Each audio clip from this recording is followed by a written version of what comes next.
ഹരേ കൃഷ്ണ ഗുരുവായൂരപ്പ. നമ്മളിന്ന് കൊട്ടിയൂർ വൈശാഖ ഉത്സവത്തിൻ്റെ കാര്യമാണ് പറയാൻ പോകുന്നത്.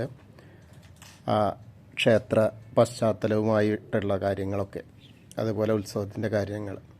ഉത്തര കേരളത്തിലെ കണ്ണൂർ ജില്ലയിൽ സ്ഥിതി ചെയ്യുന്ന കൊട്ടിയൂർ ക്ഷേത്രത്തിൽ ഇടവത്തിലെ ചോതി നക്ഷത്രം തൊട്ട് മിഥുനത്തിലെ ചിത്തിര നക്ഷത്രം വരെയുള്ള മെയ് മാസം മധ്യത്തോടെ തുടങ്ങി ജൂൺ മധ്യത്തോടെ ദിവസങ്ങളിലാണ് ഉത്സവം നടക്കുന്നത്. 28 ദിവസങ്ങളിലായിട്ടാണ് ഉത്സവം. ചുരളിമലയിലെ കട്ടൻ രാജവംശം ഈ ക്ഷേത്രവുമായി ചരിത്രപരമായ ബന്ധം പുലർത്തുന്നുണ്ട്. അതിനാൽ ഈ സ്ഥലത്തിന് ആദിമത്തിൽ കട്ടിയൂർ എന്ന പേരായിരുന്നു. കാലക്രമേണയാണ് ഈ പേര് കൊട്ടിയൂർ എന്നായിട്ട് ഭാഷാ പരിണാമത്തിലൂടെ മാറിയത്.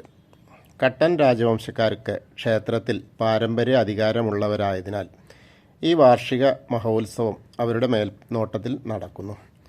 ചരിത്രപരമായി മഹോത്സവത്തിൻ്റെ ഭാഗമായി ഇക്കരെ കൊട്ടിയൂരിൽ നിന്ന് അക്കരെ കൊട്ടിയൂരേക്ക് കടന്നു പോകാൻ ചടങ്ങുകൾ നടത്തുന്നതിന് കട്ടൻ രാജാവിൻ്റെ അനുമതി ആവശ്യമായിരുന്നു.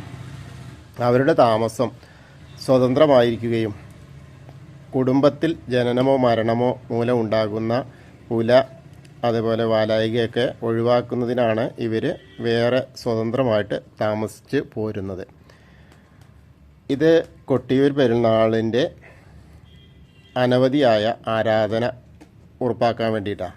കാരണം എന്ത് പുലയുണ്ടെങ്കിലും വാലായ്മയാണെങ്കിലും ആരാധന നടക്കണം എന്നുള്ളതാണ്. അതുപോലെ തന്നെ ഭണ്ഡാരം എഴുന്നള്ളത്ത് നാൾ മുതൽ ഉത്രാടം നാൾ വരെയുള്ള ദേവന്മാരുടെ ഉത്സവമാണ്. തിരുവോണം മുതൽ ആയില്യം വരെ മനുഷ്യരുടെ ഉത്സവം, മകം മുതൽ ഭൂതഗണങ്ങളുടെ ഉത്സവം എന്നാണ് വിശ്വാസം. അപ്പോൾ 3 തരത്തിലുള്ള ഉത്സവവും അവിടെ നടക്കുന്നു എന്നുള്ളതാണ്. ഭഗവാൻ പരമശിവനെ അപമാനിക്കാനായിട്ട് സതിയുടെ പിതാവായ ദക്ഷൻ യാഗം നടത്തിയ സ്ഥലമാണ് കൊട്ടിയൂർ. ഏറ്റവും കൂടുതൽ തിരക്കും വരുന്ന ഒരു സന്ദർഭമാണെന്നർത്ഥം. ഇപ്പോൾ അന്യദേശങ്ങളിൽ നിന്നൊക്കെ കർണാടക അതുപോലെയുള്ള തമിഴ്നാടൊക്കെ ആളുകൾ വരുന്നത് കൊണ്ട് നല്ല തിരക്കാണെന്നർത്ഥം. കണ്ണൂർ ജില്ലയിലെ കിഴക്ക് വയനാട് ജില്ലയോട് ചേർന്നാണ് കൊട്ടിയൂർ. വളപട്ടണം പുഴയുടെ കൈവഴിയായ ബാവലിപ്പുഴ കൊട്ടിയൂരിനെ 2ആയി മുറിക്കുന്നു. പുഴയുടെ തെക്ക് ഭാഗത്താണ് ഇക്കരെ കൊട്ടിയൂർ ക്ഷേത്രം. ഇവിടെ സ്ഥിരം ക്ഷേത്രമുണ്ട്. വടക്ക് ഭാഗത്താണ് അക്കരെ കൊട്ടിയൂർ. വൈശാഖ ഉത്സവം നടക്കുന്ന അക്കരെ കൊട്ടിയൂരിൽ ഉത്സവകാലത്തേക്ക് മാത്രമായി ക്ഷേത്രം കെട്ടിയുണ്ടാക്കുകയും ഉത്സവകാലത്ത് ഇക്കരെ കൊട്ടിയൂർ ക്ഷേത്രത്തിൽ പൂജകൾ ഉണ്ടാവില്ല. ഇനി ചടങ്ങുകളെ പറ്റിയിട്ടാണ്. മേടമാസം വിശാഖം നാളിൽ ഉത്സവത്തെക്കുറിച്ച് ആലോചിക്കുന്നതിന് ഇക്കരെ കൊട്ടിയൂരിൽ പ്രാക്കുളം കുടുംബം കൂടും. കൂടാതെ കൊട്ടിയൂരിൽ നിന്ന് 13 കിലോമീറ്റർ അകലെയുള്ള മണത്തണയിലുള്ള ശ്രീ പോർക്കലി ക്ഷേത്രത്തിന് അടുത്തുള്ള ആയില്യർ കാവിലും ആലോചന നടക്കും. 28 ദിവസം നീളുന്ന വൈശാഖ ഉത്സവം തീരുമ്പോൾ പൂജകൾ മുഴുവനാകരുതെന്നാണ് വൈദിക വിധി. ഉത്സവം തുടങ്ങുന്നത് കഴിഞ്ഞ കൊല്ലം മുഴുവനാകാതിരുന്ന പൂജകൾ പൂർത്തിയാക്കിക്കൊണ്ടാണ്. നീരെഴുന്നള്ളത്താണ് സംഘം ഇക്കരെ കൊട്ടിയൂരിൽ നിന്ന് പടിഞ്ഞീറ്റ് നമ്പൂതിരിയുടെയും സമുദായി ഭട്ടതിരിപ്പാടിൻ്റെയും നേതൃത്വത്തിൽ കാട്ടുവഴികളിലൂടെ സഞ്ചരിച്ച് മന്തഞ്ചേരിയിലെ കുറുപ്പാടത്ത് എത്തും. കട്ടൻ മലയോടൻ എന്ന കട്ടൻ രാജവംശത്തിലെ മലകളുടെ അധികാരികളുടെ ജ്യേഷ്ഠ രാജാവ്, പുറം നാടുമായി ഒരു ബന്ധവുമില്ലാത്ത, പൂർണ്ണമായി നാടുമായി സംസർക്കമില്ലാത്ത ജീവിക്കുന്ന ഒറ്റപ്പിലാൻ എന്ന കുറിച്ച സ്ഥാനികൻ, ജന്മാശാരി എന്നീ അവകാശികൾ അവിടെ കാത്തു നിൽക്കും. ഇക്കരെ കൊട്ടിയൂരിൽ നിന്ന് അക്കരെ കൊട്ടിയൂരിലേക്ക് പോവാൻ കട്ടൻ രാജവംശത്തിലെ അധികാരിയായ കട്ടൻ പുറങ്കലയനോട് പൂജാരികളും മറ്റുള്ളവരും അനുവാദം ചോദിക്കുന്നു. കട്ടൻ പുറങ്കലയൻ അനുവാദം നൽകുന്നതിനോട് കട്ടൻ പുറങ്കലയൻ്റെ അധ്യക്ഷതയിൽ ഉത്സവത്തിൻ്റെ ചടങ്ങുകൾ തുടക്കമാവുന്നു. കൂവയില പറിച്ചെടുത്ത് ബാവലിയിൽ സ്നാനം നടത്തി കൂവയിലയിൽ ബാവലി തീർത്ഥം ശേഖരിച്ച് അക്കരെ ദേവസ്ഥാനത്തെത്തും. ബാവലി തീർത്ഥം സ്വയംഭൂവിലും മണിത്തറയിലും തളിച്ച് ശുദ്ധി വരുത്തും. കുറിച്യരുടെ വാസസ്ഥലമായി മാറിയ കൊട്ടിയൂരിൽ ഒരിക്കൽ ഒരു കുറിച്യ യുവാവ് തൻ്റെ അമ്പിൻ്റെ മൂർച്ച കൂട്ടാനായി അവിടെ കണ്ട ശിലയിൽ ഉരച്ചപ്പോൾ ശിലയിൽ നിന്ന് രക്തം വാർന്നു. അത് അറിഞ്ഞെത്തിയ പടിഞ്ഞീറ്റ് നമ്പൂരി കൂവ ഇലയിൽ കലശമാടിയെന്നാണ് ഐതിഹ്യം. അതാണ് ഇന്നും അതിൻ്റെ തുടർപ്രവൃത്തി എന്നുള്ള നിലയ്ക്കാണ് ഇത് ഇങ്ങനെ ചെയ്യുന്നത്. അതുപോലെ നെയ്യാട്ടത്തോടെ ഉത്സവം ആരംഭിക്കുന്നു. കുറിച്ച യുവാവ് കണ്ടെത്തിയ ശിവലിംഗത്തിൽ രക്തപ്രവാഹം അടങ്ങിയത് ഇളനീർ അഭിഷേകം നടത്തിയതിനു ശേഷമാണ്. അതുകൊണ്ടാണ് കൊട്ടിയൂരിലെ ഒരു പ്രധാന അഭിഷേക ചടങ്ങായി ഇളനീരാട്ടം മാറിയത്. ചോതി നാളിൽ സന്ധ്യയോടെ വയനാട്ടിലെ മുതിരേരി കാവിൽ നിന്നും വാൾ എഴുന്നള്ളത്ത് ഇക്കരെ എത്തും. സംഹാരരുദ്രനായ വീരഭദ്രൻ ദക്ഷൻ്റെ ശിരസ്സറുത്ത നേരം ചുഴറ്റിയെറിഞ്ഞ വാൾ ചെന്നു വീണ സ്ഥലമാണ് മുതിരേരി എന്നാണ് വിശ്വാസം. കുറ്റ്യാടി ജാതിയൂർ മഠത്തിൽ നിന്നുള്ള അഗ്നിവരവ് പിന്നെയാണ്. വാൾ ഇക്കരെ ക്ഷേത്രത്തിൽ വെച്ച ശേഷം പടിഞ്ഞീറ്റി നമ്പൂതിരിയുടെ നേതൃത്വത്തിൽ അഗ്നി അക്കരെ ക്ഷേത്രത്തിലേക്ക് കൊണ്ടുപോകും. അക്കരെ ക്ഷേത്രത്തിൽ 5 സ്ഥാനിക കർമ്മികൾ ചേർന്ന് പഞ്ചപുണ്യാഹം കഴിച്ച് ചോതി വിളക്ക് തെളിയിക്കും. ചോതി വിളക്ക് തയ്യാറാക്കുമ്പോൾ 3 മൺപാത്രങ്ങളിൽ നെയ്യ് ഒഴിച്ചിട്ടാണ്. രാവിലെ കോട്ടയം എരുവട്ടി ക്ഷേത്രത്തിൽ നിന്നും ഇതിനു വേണ്ട എണ്ണയും വിളക്ക് തിരിയും കൊണ്ടുവരും. ഈ ചടങ്ങ് കഴിഞ്ഞാൽ നാളം തുറക്കൽ എന്ന ചടങ്ങാണ് ഉത്സവം തുടങ്ങുന്നത്. അഷ്ടബന്ധം നീക്കിക്കൊണ്ടാണ് ആ മണ്ണ് ഭക്തർക്ക് പ്രസാദമായിട്ട് നൽകും. ഇതിനു ശേഷമാണ് നെയ്യാട്ടം. മലബാറിലെ കുറുപ്പ്, നമ്പ്യാർ, നായർ വിഭാഗക്കാരാണ് നെയ്യമൃത് എത്തിക്കുക. ഇരുവനാട്ട്, വില്ലിപ്പാലൻ, വലിയ കുറുപ്പ്, കുറ്റ്യാട്ടൂർ, അമ്മയങ്ങാടൻ, മൂത്ത നമ്പ്യാർ എന്നിവരാണ് നെയ്യമൃത് ജന്മസ്ഥാനികൾ. പ്രാക്കുളം മുതൽ ഇവർ കഠിനമായ വ്രതം ആചരിക്കുകയും അത്തനാളിൽ പ്രത്യേകമായി തയ്യാറാക്കിയ നെയ്യ് കലശപാത്രത്തിലും നെയ്യ് കിണ്ടികളിലേക്കും നിറയ്ക്കുന്നു.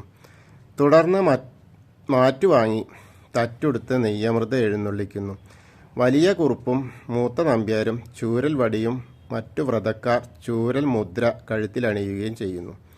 ചോതി നാൾ രാവിലെയോടെ വില്ലിപ്പാലൻ വലിയ കുറുപ്പിൻ്റെ സംഘവും തമ്മേങ്ങാടൻ മൂത്ത നമ്പ്യാരുടെ സംഘവും ചാപ്പാരം ഭഗവതി ക്ഷേത്രത്തിൽ നിന്ന് ഒന്നിച്ച് കലശപാത്രം ഓങ്കാരം മുഴക്കി കൊട്ടിയൂരിലേക്ക് എഴുന്നള്ളിക്കുന്നു. അതിനു പിന്നാലെ മറ്റ് വ്രതക്കാർ നെയ്യ് കിണ്ടികളും എഴുന്നള്ളിക്കുന്നു. ഉച്ചയോടെ പാമ്പറപ്പാൻ പാലത്തിലെത്തുന്ന ഇവർ ഹരിഗോവിന്ദ എന്ന നാമജപത്തോടെ വാവാലി തീരത്തെത്തുകയും പ്രത്യേകം നിശ്ചയിച്ച സ്ഥാനത്ത് കലശപാത്രവും നെയ്ക്കിണ്ടികളും കാട്ടിലകൾ, കല്ലുകൾ, വള്ളിച്ചെടികൾ എന്നിവ ഉപയോഗിച്ച് മറച്ചു വയ്ക്കുന്നു. മുതിരേരി വാൾ ഇക്കരെ എത്തിയാൽ ജന്മസ്ഥാനികൾ കലശപാത്രവുമായി അക്കരെ സന്നിധിയിലേക്ക് പ്രവേശിക്കുന്നു. അക്കരെ സന്നിധിയിലെ വാളറയുടെ മച്ചിൻ്റെ പുറത്ത് കലശപാത്രം വെച്ച് വ്രതക്കാർ കയ്യാലകളിലേക്ക് നീങ്ങുന്നു. കഴിച്ച് ചോതി വിളക്ക് തെളിയിച്ചാൽ വ്രതക്കാർ മന്തഞ്ചേരിയിൽ ചെന്ന് കുളിച്ച് തറ്റെടുത്ത് മണിത്തറയ്ക്ക് സമീപം ചെന്ന് നിൽക്കുന്നു. നാളം വൃത്തിയാക്കി പാത്തി വെച്ചാൽ നെയ്യ് ഉരുക്കാനുള്ള ഓടയും തീയും കൊണ്ടുവരാൻ കേളനെ വിളിക്കുന്നു. ശേഷം നെയ്യ് ഉരുക്കി കുറുപ്പും നമ്പ്യാരും കലശപാത്രം ശിരസിൽ വെച്ച് രാശി വിളിക്കായി കാത്തിരിക്കുന്നു. രാശി വിളിച്ചാൽ നെയ്യാട്ടം ആരംഭിക്കുന്നു. ഉഷ കാമ്പ്രം നമ്പൂതിരിയുടെ നേതൃത്വത്തിലാണ് നെയ്യാട്ടം നടക്കുക. ആദ്യം വില്ലിപ്പാലൻ കുറുപ്പിൻ്റെ കലശപാത്രത്തിലെ നെയ്യാണ് പെരുമാൾക്ക് അഭിഷേകം ചെയ്യുന്നത്. തുടർന്ന് അമ്മേങ്ങാടൻ നമ്പ്യാരുടെ കലശപാത്രത്തിലെ നെയ്യും പെരുമാൾക്ക് അഭിഷേകം ചെയ്യും. വില്ലിപ്പാലൻ കുറുപ്പിൻ്റെ കലശപാത്രത്തിൽ നെയ്യഭിഷേകത്തോടെ തുടങ്ങുന്ന നെയ്യാട്ടം തൃക്കഭാവം മറക്കാരുടെ നെയ്യഭിഷേകത്തോടെ അവസാനിക്കുന്നു. 2ാം ദിവസമായ വൈശാഖം നാളിൽ ഭണ്ഡാരം എഴുന്നള്ളത്താണ്. ഭണ്ഡാരങ്ങൾ സൂക്ഷിക്കുന്നത് കൊട്ടിയൂരിനടുത്തുള്ള മണത്തലയിലെ കരിമ്പനയ്ക്കൽ ഗോപുരത്തിലാണ്. മണത്തല ഗ്രാമത്തിൽ നിന്ന് സ്വർണം, വെള്ളി പാത്രങ്ങളും ദൈവിക ആഭരണങ്ങളും ഒക്കെ കൊണ്ടുവരും. ഇവയുടെ സൂക്ഷിപ്പ് അവകാശികളായ കുടിപതികൾ, 7 ഇല്ലക്കാർ തുടങ്ങിയ തറവാട്ടുകാർ അടിയന്തരം നടത്തുന്ന യോഗികളുടെ നേതൃത്വത്തിൽ വാദ്യമേളങ്ങളോടുകൂടിയും ഗജവീരന്മാരോടുകൂടിയും അകമ്പടിയോടെ കൊട്ടിയൂരേക്ക് എഴുന്നള്ളിച്ചു കൊണ്ടുവരും. അതിനുശേഷം മാത്രമേ സ്ത്രീ ഭക്തർക്ക് പ്രവേശനമുള്ളൂ. അതായത് സ്ത്രീകൾ നെയ്യാട്ടം കഴിഞ്ഞിട്ടുള്ള ആ സമയത്ത് മാത്രമേ പറ്റൂ എന്നർത്ഥം. നെയ്യാട്ടം കഴിഞ്ഞാൽ ഇളനീരാട്ടാണ്. മലബാറിലെ തീയ സമുദായക്കാരനാണ് ഇതിന് വേണ്ട ഇളനീരുകൾ എത്തിക്കുന്നത്. ഇതിനായി അവർ വിഷു മുതൽ വ്രതം ആരംഭിക്കുന്നു. കൂത്തുപറമ്പിനടുത്തുള്ള എരുവട്ടിക്കാവിൽ നിന്ന് എണ്ണയും ഇളനീരും വാദ്യഘോഷങ്ങളോടെയാണ് എത്തിക്കുന്നത്. ഇതിന് നേതൃത്വം നൽകുന്നത് എരുവാട്ടി തണ്ടാനായിരിക്കും. ഇവർക്ക് കിരാതമൂർത്തിയുടെ അകമ്പടി ഉണ്ടായിരിക്കും എന്നാണ് വിശ്വാസം. ഇവർ കൊട്ടിയൂരുള്ള മന്തംചേരിയിലെത്തി ഇളനീർ വയ്ക്കുവാനുള്ള രാശി കാത്തിരിക്കുന്നു.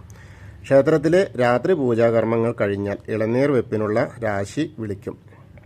ഇതോടെ ഭക്തന്മാർ സ്വയം മറന്ന് ഇളനീർ കാവോടുകൂടി വാവലിപ്പുഴയിൽ മുങ്ങി ക്ഷേത്രത്തിലേക്ക് ഓടുന്നു. ആ ദിവസം ഭക്തർ ആയിരക്കണക്കിന് ഇളനീരുകൾ ശിവലിംഗത്തിന് മുമ്പിൽ സമർപ്പിക്കും. അതിൻ്റെ പിറ്റേ ദിവസം മേൽശാന്തി ഇളനീർ ശിവലിംഗത്തിന് മേൽ അഭിഷേകം ചെയ്യും. ഇത് ഇളനീരാട്ടം എന്നറിയപ്പെടുന്നു. ഉത്സവം തുടങ്ങി ആദ്യ 11 ദിവസം ശിവൻ കോപാകുലനായിരിക്കും. കോപം തണുക്കാൻ നീരഭിഷേകം, ഇളനീരഭിഷേകം, കളഭാഭിഷേകം എന്നിവ നിർത്താതെ ചെയ്തുകൊണ്ടേയിരിക്കും. മറ്റൊരു ക്ഷേത്രത്തിലും ഇല്ലാത്ത ഒരു ചടങ്ങാണ് രോഹിണി ആരാധന അല്ലെങ്കിൽ ആലിംഗന പുഷ്പാഞ്ജലി. വിഗ്രഹത്തെ കുറുമാത്തൂർ വലിയ തമ്പൂരിപ്പാട് ശൈവ സാന്ത്വനത്തിനായി പുഷ്പവൃഷ്ടി നടത്തി ആലിംഗനം ചെയ്യും. പൂജകൾ ഇരു കൈകളാലും ചുറ്റിപ്പിടിച്ച് വിഗ്രഹത്തിൽ തല ചേർത്ത് നിൽക്കും. അതായത് തിരുമേനി ക്ഷേത്രത്തിനെ വിഗ്രഹത്തെ അങ്ങനെ ചുറ്റിപ്പിടിച്ച് നിൽക്കുന്നു. അങ്ങനെ സതി നഷ്ടപ്പെട്ട ശ്രീപരമേശ്വരനെ വിഷ്ണു സാന്ത്വനിപ്പിക്കുന്നതിൻ്റെ പ്രതീകമാണത്ര ഈ ചടങ്ങ്. അതായത് വിഷ്ണു പോയിട്ട് ശിവനെ സാന്ത്വനിപ്പിക്കുകയാണെന്നാണ്. ഉത്സവത്തിൻ്റെ ഭാഗമായി 2 ആനകളുടെ പുറത്ത് ശിവനെയും പാർവതിയെയും എഴുന്നള്ളിക്കും. മകം നാൾ മുതൽ സ്ത്രീകൾക്ക് കൊട്ടിയൂർ ക്ഷേത്രത്തിലേക്ക് പ്രവേശനമില്ല. മുഴക്കുന്ന് ഗ്രാമപഞ്ചായത്തിലെ നല്ലൂരിലുള്ള ബാലങ്കര എന്ന സ്ഥലത്ത് നിന്ന് വ്രതാനുഷ്ഠാനങ്ങളുടെ നല്ലൂരാന്മാർ കൊട്ടിയൂരിലേക്ക് കലങ്ങൾ തലച്ചുമടായി എഴുന്നള്ളിക്കുന്ന ഒരു ചടങ്ങുണ്ട്. കലശാട്ട് നടക്കുമ്പോൾ കലശം നിറയ്ക്കുന്നത് ഈ കലങ്ങളിലാണ്. ഈ കലങ്ങൾ ഉപയോഗിച്ച് മകം, പൂരം, ഉത്രം നാളുകളുടെ ഗൂഢകർമ്മങ്ങൾ നടക്കുന്നത്. ഇത് കഴിഞ്ഞ് അത്തനാളിൽ 1000 കുടം അഭിഷേകം, പൂജ, കലശപൂജയും ചിത്തിരനാളിൽ കലശാട്ടവും നടക്കും. അതിനു മുൻപായി ശ്രീകോവിൽ പൊളിച്ചു മാറ്റുന്നു. അത് കഴിഞ്ഞ് കളഭാഭിഷേകം എന്ന പേരിൽ അറിയപ്പെടുന്ന തൃക്കലാശാട്ടം ഉത്സവം സമാപിക്കും. പിന്നെ അക്കരെ കൊട്ടിയൂരിൽ അടുത്ത വർഷത്തെ ഉത്സവം വരെ ആർക്കും പ്രവേശനമില്ല എന്നുള്ളതാണ്. മെയ് 23-നാണ്, അതായത് ശനിയാഴ്ചയാണ് നീര് എഴുന്നള്ളിപ്പ്. പിന്നെ മെയ് 28-ന് വ്യാഴം നെയ്യാട്ടം. മെയ് 29 വെള്ളി ഭണ്ഡാരം എഴുന്നള്ളത്ത്. ജൂൺ 5 വെള്ളി തിരുവോണം ആരാധന. ജൂൺ 7 ഞായർ ഇളനീർവെപ്പ്. ജൂൺ 8 ഇളനീരാട്ടം. അഷ്ടമി ആരാധന. ജൂൺ 10 രേവതി ആരാധന. ജൂൺ 14 രോഹിണി ആരാധന. June 16 Thiruvathira ചതുർശതം. June 17 Punartham ചതുശതം. June 19 ആയില്യം ചതുശതം. ജൂൺ 20 മകം കലം വരവ്. ജൂൺ 23 അത്തം ചതുശതം. വാളാട്ടം കലശം. ജൂൺ 24 ബുധൻ തൃക്കലശാട്ട്. 9/5/2026 തീയതി അർദ്ധരാത്രി ഭണ്ഡാരം അക്കരെ കൊട്ടിയൂർ ക്ഷേത്രത്തിൽ പ്രവേശിക്കുന്നതിന് മുൻപും 20/6/2026 തീയതി മകം നാൾ ഉച്ച ശീവേലിക്ക് ശേഷവും സ്ത്രീകൾക്ക് അക്കരെ കൊട്ടിയൂർ ക്ഷേത്രത്തിൽ പ്രവേശനം ഉണ്ടായിരിക്കുന്നതല്ല. ഇതാണ് പ്രത്യേകമായിട്ട് പറയാനുള്ളത്. അപ്പോൾ എല്ലാവർക്കും ആ കൊട്ടിയൂരപ്പൻ്റെ അനുഗ്രഹം ഉണ്ടാവട്ടെ. ആ കൊട്ടിയൂരിൽ പോയിട്ട് കൊട്ടിയൂരപ്പനെ ദർശിക്കാനുള്ള ഇടവരുത്തട്ടെ. ശ്രീപരമേശ്വരനും മഹാവിഷ്ണുവും ഗുരുവായൂരപ്പനും ഒക്കെ. ഹരേ കൃഷ്ണ, ഗുരുവായൂരപ്പ ശരണം. പിന്നെ ഏറ്റവും പ്രധാനപ്പെട്ട ഒരു കാര്യം പറയാനുള്ളത്, ഈ സമയത്ത് ഈ ഉത്സവകാലത്ത് ബ്രാഹ്മണ സ്ത്രീകൾക്ക്, അന്തർജനങ്ങൾക്ക് പ്രവേശനമില്ലാത്ത ക്ഷേത്രമാണെന്നാണ്. അതായത് തന്ത്രവിധി പ്രകാരം പുരാതനമായിട്ട് തന്നെ അതങ്ങനെ തന്നെയാണ്. ആ സമയങ്ങളിലൊന്നും ബ്രാഹ്മണ സ്ത്രീകൾക്ക് അമ്പലത്തിലേക്ക് പ്രവേശനമില്ല എന്നുള്ളതാണ്. അപ്പോൾ ആ ഒരു മാസക്കാലം അത് വലിയൊരു കാരണം എന്താ വെച്ചാൽ ദക്ഷൻ്റെ യാഗം നടന്ന സ്ഥലമാണ്. അപ്പോൾ ഹൃതിക്കുകളും വര്യന്മാരൊക്കെ ചേർന്ന് നടത്തുന്ന സ്ഥലമായത് കാരണം അവർക്ക് പ്രവേശനമില്ല എന്നാണ് പറയപ്പെടുന്നത്. അതുപോലെ തന്നെ അവിടുത്തെ ഒരു വളരെ പ്രാധാന്യമുള്ളൊരു കാര്യം ഓടപ്പൂവാണ്. നമുക്ക് കാണാൻ കഴിയും. ഈ ഓട ചതച്ച് അതിനെ ഓടപ്പൂവാക്കിയിട്ട് അങ്ങനെ നിർമ്മിച്ചുണ്ടാകുന്ന, അതിന് ശരിക്ക് ഭൃഗു മഹർഷിയുടെ താടി എന്നൊക്കെ പറയും.